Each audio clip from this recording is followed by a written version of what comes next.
Hi everyone, and welcome to Floor Talk with Kate and Liam. Woo! So today we're talking about the Reputation Stadium tour in Manchester, night one. So this is our experience. Liam is new to Floor Talk. Hello. He's new to the format, so be gentle on him. We're going to get there, We will get there eventually. Mm-hmm. Where shall we start? Well, I think we should start with the beginning. The very beginning. It's a very good place to start. I'm sorry, I'm eating Pringles as well. I mean, I said I'm sorry, but I'm really not. Yeah, no one You're just should going to ever have to live with eating it. Pringles. Mm-hmm. So, the start of the show. We have pancakes as well. We have pancakes. Oh, they're maple pancakes. Mm-hmm. Maple syrup pancakes. Liam has been very indifferent about these pancakes until right now, and he's seen the maple pancakes. I'm sorry, I'd be like, I want pancakes, I don't want pancakes, I want pancakes, I don't want pancakes. I always want pancakes. What's happened at the beginning of the show? Well, firstly, I tend to go over our costumes. So, we came up with the idea to do a Call It What You Want theme a while ago. So, I'm a drama queen taking swings, but I'm actually like a beauty queen. And Liam is... a Joker dressed up as a king. Yes, like Batman's Joker. I have a bridesmaid's dress on for this. And I really feel like this brought the whole outfit together because I'm not trying to toot my own horn here. I look like a legit princess right now. I really do. And I felt like a princess as well. I was doing good deeds for little kids all night. You gave out confetti to children who couldn't get any? I gave out confetti to underprivileged children who weren't in the A blocks. And I told a woman who was actually in the back row of the floor that she needed to move back a row, and then her kids would be able to very briefly meet Taylor. So she was like really happy with that. What do you think of the support act? I didn't even do it on purpose, but I've been kind of getting into Charlie XCX's music. I've been like hearing her set list quite a lot recently. I've been looking it up on YouTube so I knew the songs. So I was really into her set. And Camila Cabello, she was quite good at doing like the kind of showmanship and stuff, but I wasn't into it as much as I wish I was because I don't really know the songs. For me, for like Charli XCX and Camila, I didn't really know their music that much, and like obviously I knew for a while they were going to be the sport. I wasn't quite there. You're kind of indifferent to them. Yeah, like I wasn't sort of like, ugh, I'm going to go late so that I don't have to watch them or anything like that, because like they were both really, really, really good. Camila's had like a great set of lungs. Yeah, I think it's like a respect thing as well. It's nice to be there for the support acts. Yeah. Because Taylor was a support act once, and it's not that nice to play to half a stadium or half an arena. Can you pass a pancake, please? I can pass a pancake. Thank you. Moving on to Taylor's actual show. How did that go? Well, we were in section B3, which was kind of in the middle of the floor section. Basically, if you were to look at the map of the floor, we were basically slap bang in the middle. But we're kind of at the front of that section, so we had quite a good view of Taylor. You could see her more comfortably on the screens. Yeah. We were also right in the middle, so we could pick which side we wanted to see her on. And then we could sometimes, see her in the middle. If she went to one of the far sides, like right along the walkway, we could see her really well, which was really cool. Yeah, I think like that was the sort of good thing about being in the middle, because when she did, just the way the stage is shaped, like if she went along the side of one of the screens, if she went along the left side of the stage, if you were on the right side of the stadium, you couldn't see her because there was a screen in the way. And sometimes, like, the screens didn't have the same things on them as well, so we got to see both sides. Yeah, you got like the full picture. Taylor started the show tonight with "Ready for It," or should I say ... ready for it. I was very emotional for that one after I'd seen the kind of prologue and everything that had been said about her. She kind of had a video before she started the song, and that kind of got me welling up and things, because it was all about like her bad reputation and the things she does. She does things just for attention. She's not as nice as she seems to be and things like that. And that's what's getting me emotional, because I was like, that's really not the Taylor I've ever seen. Yeah, it was quite hard to watch, but then at the same time you're like, at least we're in a position where we know that she's sort of taking that and laughing at it, almost. Part of the like emotional part of it as well, that made no sense. But it came from the fact that after waiting so long for the tour to come around, like, it's here, she's on stage right in front of us. I think as well, with emotions, you don't entirely know what's going to happen next. I mean, certainly for me and Liam, we'd both read things about the tour, so we had an idea, but seeing it was very different. Definitely different. Mm-hmm. What happened after Ready for It? I cannot remember. It was We I clapped. Did Something Bad. Oh, yes, that was good. We clapped after each song. So just, if we don't say that, assume it happened. We're not disrespecting. It was a really, really, really good version of it.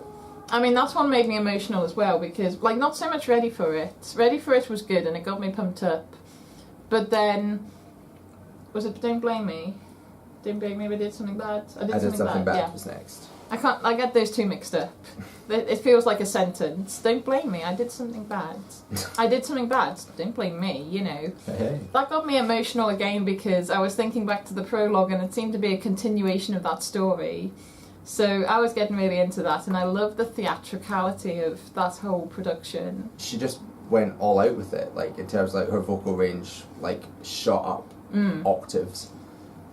She changed up the bridge to make it more almost like a not quite a musical, but you know what I mean, like theatrical. The whole thing was theatrical. After everything that was added to it, it was probably double the length that it is on the CD. Yeah. But at the same time, it didn't feel like it had to finish earlier than it did. Yeah, it didn't feel dragged out. It felt like it was just telling a story, and I was there for the entire thing, definitely. Gorgeous was next. Gorgeous, yeah. Gorgeous. It's cute. It's cute, but I kind of went off it. I can't remember what I said when I initially heard it. I think I kind of found it, you know, I think I probably said the same, it's cute. But yeah, like, I saw it on, like, the Radio 1's Biggest Weekend and stuff the other week, and it was a very similar production. Probably, you know, identical. Yeah. And it's just not a song that gets me particularly excited. I like to sing along to it, but it's never going to be one that if I meet Taylor again I'll be going, you know what's an amazing song? Gorgeous. Yeah. It's just not going to be that kind of thing. It's just cute, is the word I'd use for it. I feel like if it got cut from the next tour set list I wouldn't cry. Yeah. And I do. You do cry when like songs get axed. Well, like when 1989 tour started and we were watching the set list go live and I was like, why is You Belong With Me not there? Just about crying on the way home from college. This is a very different floor talk. It's very structured. We're having a post-match analysis of every single song here. I love it. Exactly, it's the point. So moving on to the next song, or songs, we had a mashup of Style, Love Story and You Belong With Me. They sort of just like faded really, really naturally into each other. Even though, like, you've got like one 1989 pop song and then you've got two fearless country songs. Yeah, it just didn't feel forced in any way. Yeah, and obviously I was happy that You Belong With Me was back in the set list. Even if it was just like a small portion of the song. It's still there. It's alive. She's keeping it alive like she promised. What did we have after? I don't know. Probably Look What You Made Me Do. Yes, it was. There was another like video interlude which it just went into the song. And what happened during the song, Kate? To give a bit of a backstory to this, I saw Look What You Made Me Do at Biggest Weekend as well. Like, I wasn't actually there, I saw it on the telly. Yeah. And I said I absolutely love the theatricality of the arrangements and things. It literally sounds like it should be in an Andrew Lloyd Webber musical, like Phantom of the Opera or Jesus Christ Superstar. I could see it very easily in either of those musicals.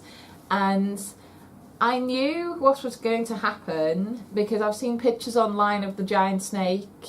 And I've like heard what's happened. I've just not seen it in practice. Yeah.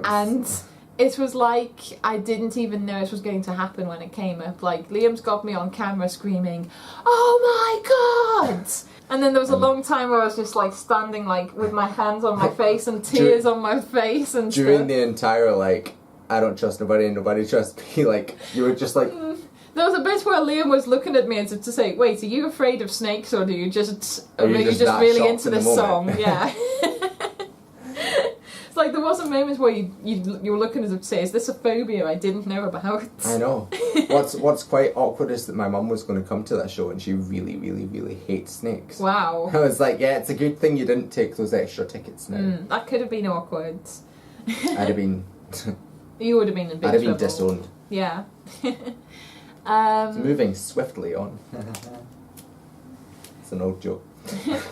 How do you remember the set list so well? I really don't. I feel like I've been like following all the shows since the first one.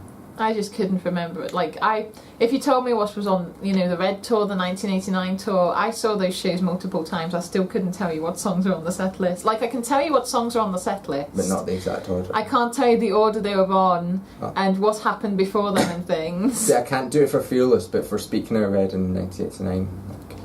Anyways, that was really off topic. We were on Look What You Made Me Do. And after Look What You Made Me Do came Wanna Be Your Endgame, which worked really well as a solo song, I thought anyway. It was okay.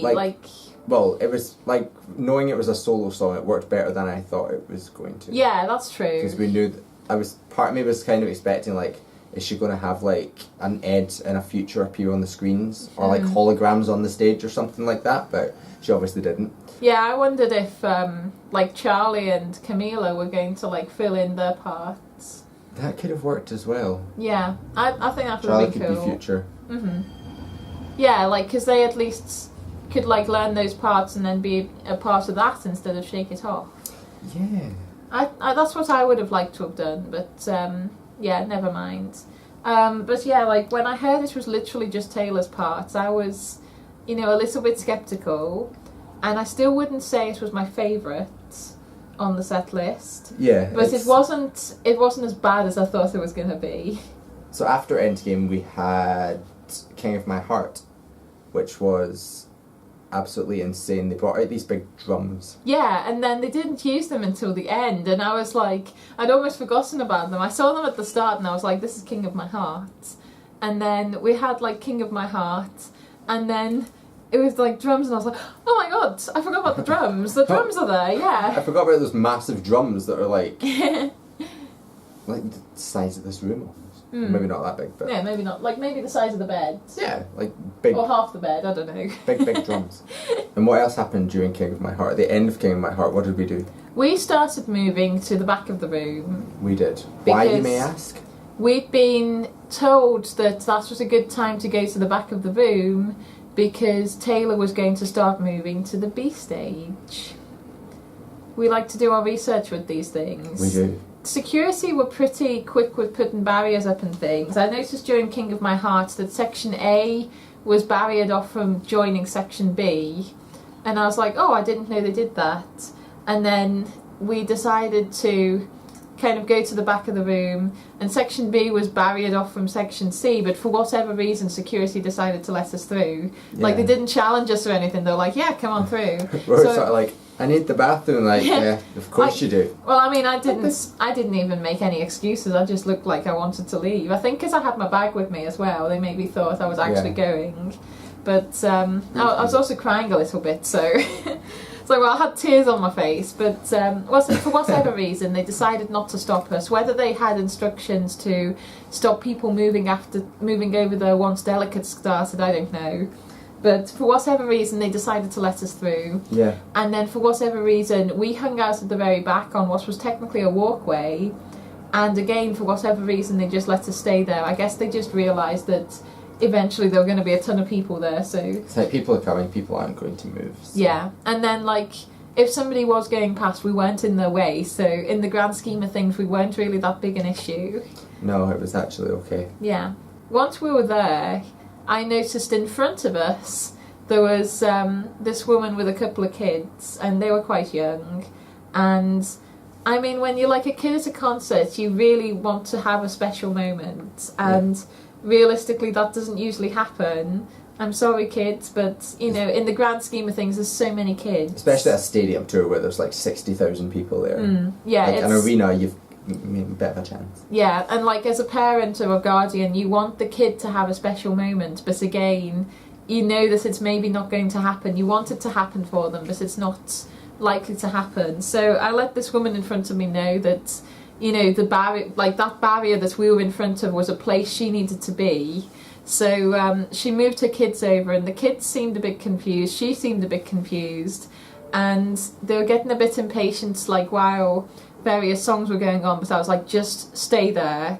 Trust me on this, she's going to get to you. The eldest girl got a guitar pick off one of the roadies who was there.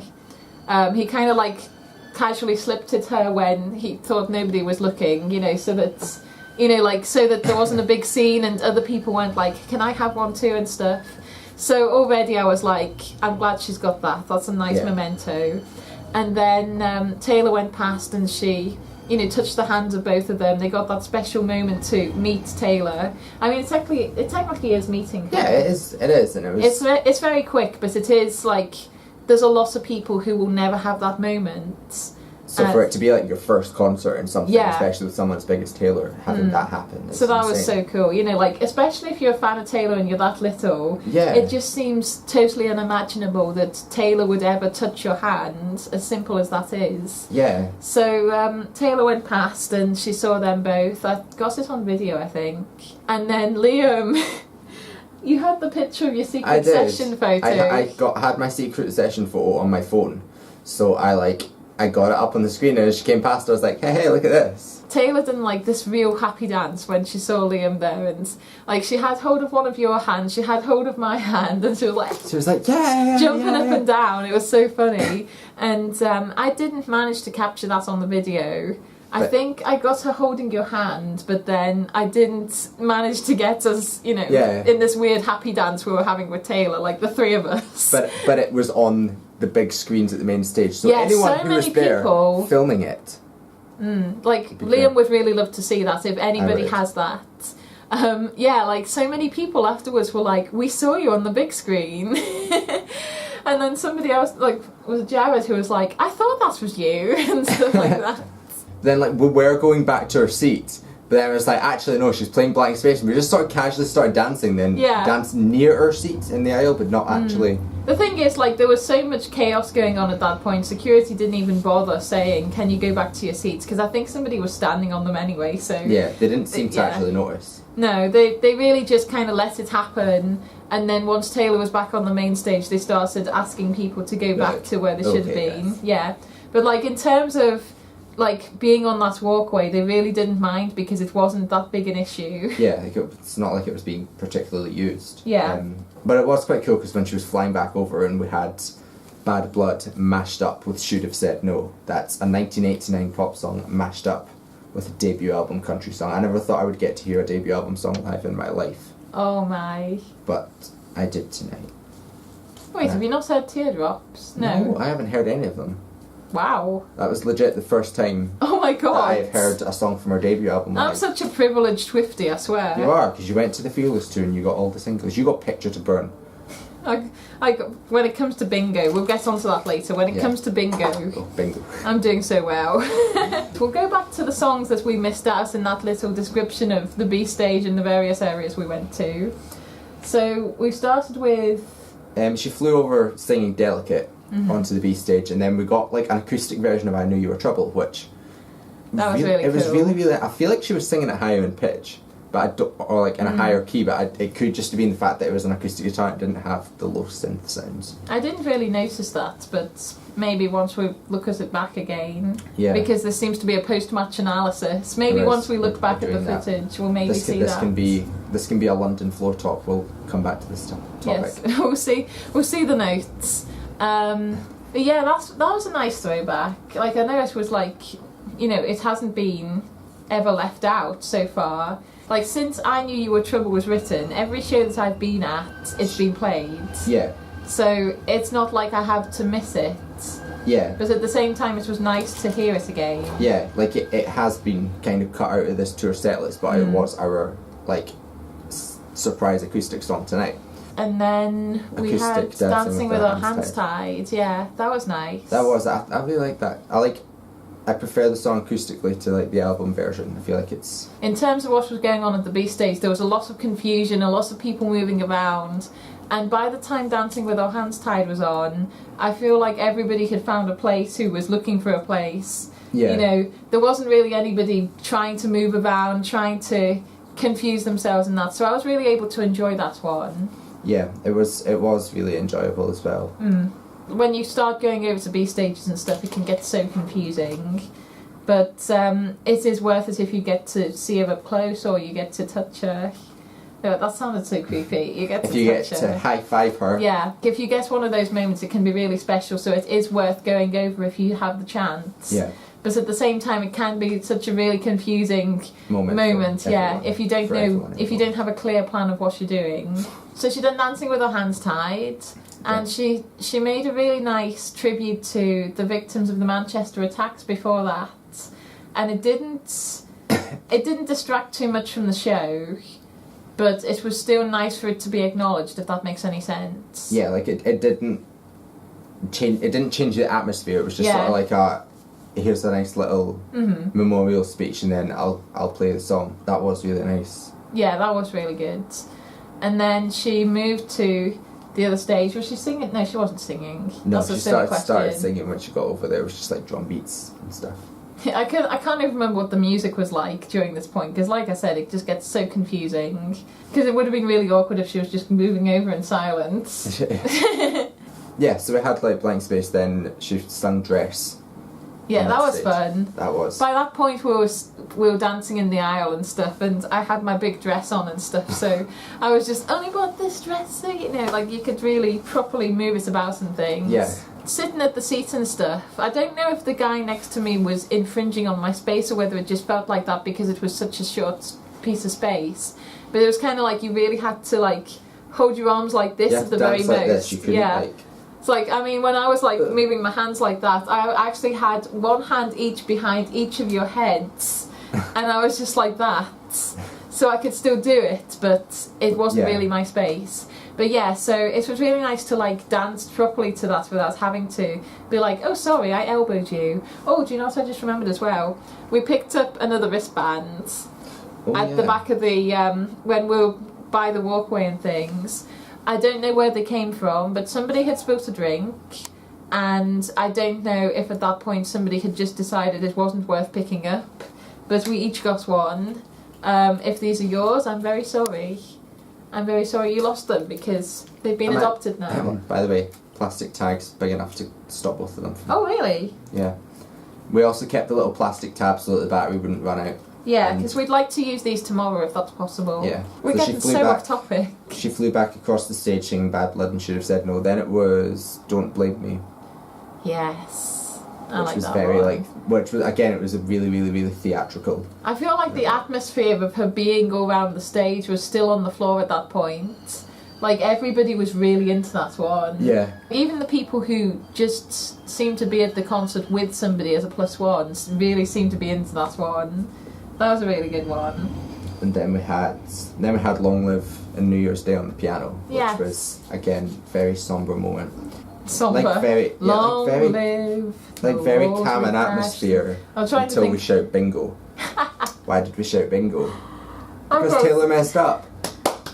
Yeah. That's not a sarcastic clap. This was actually a good thing. We made this bingo game. Yeah. Where it was like last weekend we were making up a list of things that Swifties who go to shows regularly, like if you've been to, you know, more than one show on a tour and that tends to be your pattern, then there's certain things that, you know, you can collect as such. Yeah. So like it's the more unique experiences, like maybe meeting Scott Swift and getting a guitar pick, or the one that we had tonight was Taylor had to stop the song and start again because she'd messed up somehow. And that kind of happened to me in Amsterdam on the 1989 tour because her contact lens was irritating her. But this was a proper, whoops, I've done this in the wrong key, that shouldn't be how it sounds, and then starting again.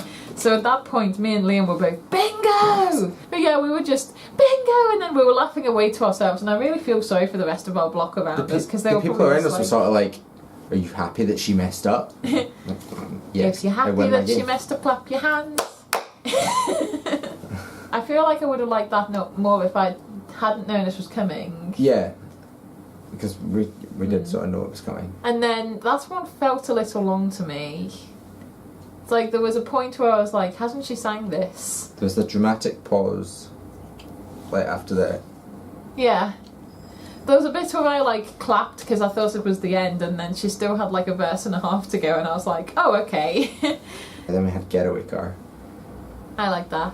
That was. Because that was like after the video thing Yeah, of the poem. she recited the Why She Disappeared poem with like these really great visuals, which I'm assuming was what they were filming in the desert with Joseph Kahn ages ago. Because we saw this and we all just assumed he was out filming a music video, but could have been another toothpaste commercial. It could have been. Joseph Kahn enjoys winding up people on Twitter. Whenever it's like a Taylor Swift project, he just makes up an obscure, thing that it is instead. Yeah, like Endgame was fish and chip commercial. And Wildest Dreams was the toothpaste commercial. So I forgot what we were saying. Yeah. We're talking about Getaway Car. Yeah, I really liked how the visuals kind of linked into Getaway Car. Yeah, like I was kind of leaning over to you and saying, if this is not Getaway Car, I'll be so disappointed. And then it was. Then yeah. It had the nothing good starts, and again, all I heard was you going like, yes! Yeah, that was so fun. This tiara is digging into my head. This thing just will not stay. It's going to feel so good once I... That's caught in my hair. That's not balancing there, that's literally pulling my hair. Then we had Call It What You Want. Call It What You Want, Which was nice. I was kind of expecting that to be like the acoustic version. I was expecting that to be a B-stage song. See, I found that quite a weird segue, Getaway Car into Call It What You Want. Mm-hmm. It's like, I felt like I needed something in the middle to bring me back to the mindset of I'm in a relationship, because she went from, the rebound relationship wasn't a good idea to I'm really in love and this is a guy who's really quite good for me right now. Yeah. And I was like, it would have been nice if maybe King of My Heart had been in the middle in there or something. I mean, like, I know at that point she was running out of songs, but I feel like there would have been more of a natural segue if there'd been something to break that up. But that's just me being really picky. Yeah. Was it just me, or did the people behind us cheer a little bit after we were like, oh, the drama queen's taking swings? Yeah, because the Joker's dressing up as kings. I sort of turned around and the women was like, yes, go you. They were probably like, oh, we get it now. Like, we've been wondering for the past 3 hours what you're meant to be. We just twigged. It's like, got it. Maybe we should go for a ready for it outfit next time. And then last but not least, we had the We Are Never Ever Getting Back Together stroke This Is Why We Can't Have Nice Things mashup. That went surprisingly well. Yeah. I didn't expect that to go as well as it did. Yeah, it was sort of like, it was mainly just This Is Why We Can't Have Nice Things, but it had a little bit of We're Never Getting Back Together at the beginning. And it kind of made sense. I'm really going to miss you picking fights. And then, it's like you've caused this drama. Drama. You've caused so much drama and things. Like, I really don't need you in my life, kind of thing. Yeah, it's nice. It went well together. I've never sort of thought of We Are Never Ever Getting Back Together in terms of friendship, but it seemed to work really well. Yeah, it was a nice way to close the show as well. And I like the visuals and the set and things at that as well. There were times when it didn't feel like she had as many dancers as she did. Yeah, like, there was a lot there, but sometimes, I think just because the stage was so big, it looked empty sometimes, but... And I feel like, it always feels a bit weird to me that she introduced all the female dancers, but she never comes back to, like, the male dancers. At any point, yeah. Yeah, that seems a bit, like, I mean... They were in, like, the video at the end, but I'm pretty sure the female ones must have been as well. Yeah, they were. That's another thing, if I were to be really, really picky, I would have liked to have met them as well. Yeah. Like, meet all the dancers. Like, I understand she wanted to have a moment for the gorgeous females, but it would have been nice to have a moment for the gorgeous males as well. Yeah. It's like equal appreciation here. Yeah, it would have been nice. Any criticism I've given is, like, being ridiculously picky. It's just sort of like, this is how I would have done it. Yeah, like none of this is ever going to be like, oh, it's really spoiled the evening for me and like, things. I don't think there was physically a way for that evening to be spoiled. Yeah, that was so fun. And then everybody was so nice and supportive as well. It's like, it's not like everybody was going around talking to us about our costumes, but like even security and that were really nice and stuff, so... That was a fun night. It was definitely a fun night. I think that's about everything that I have to say. It is. I just try and wash some of this green out my hair before the pillow gets Yeah, I've got so much glitter on me. Just a spoiler, this isn't permanent. I've been adding hairspray to my hair since like 6 o'clock this morning. So it's so crusty right now, but at least it's held. So yes, that was the first night of the Reputation Stadium tour for both of us. Yep. We'll have night 2 tomorrow, but I'm not doing a floor talk. I don't know if you're doing a floor talk. I don't know. You might do a floor talk? Possibly not. Okay. But there will definitely be a couple of floor talks in London in 2 weeks' time as well. Fingers crossed. Like, I mean, it's one of those things where with we were going to do them on the 1989 tour, and then we were so exhausted by the time we got back. So, like 99% we're going to do a floor talk in London. Yeah, there'll be at least a floor talk, because we're not going to not do. Also, I feel like saying this muck on my chest is actually loads and loads of glitter. It just looks really mucky when I see it in this camera. Yeah, it's glitter. And probably in this one as well. But yeah. So it's time for us to go to bed now. It is. I don't even Get want some to know what rest. time it is. No, I don't either. But we've had a great day. Thank you so much for watching, everybody. If you have any thoughts, comments, questions, put them down below. If you're at the show, let us know. If you have that video of Liam, we will love you forever. You need to send me this. That would be brilliant. And thank you so much for watching, everybody. Cheerio. Thanks again for watching, everybody. There's various links around the screen, and don't forget to check out Liam's channel because he also does videos. And thanks again, everyone. Cheerio. See you later. Bye. What do we wait for? Forever.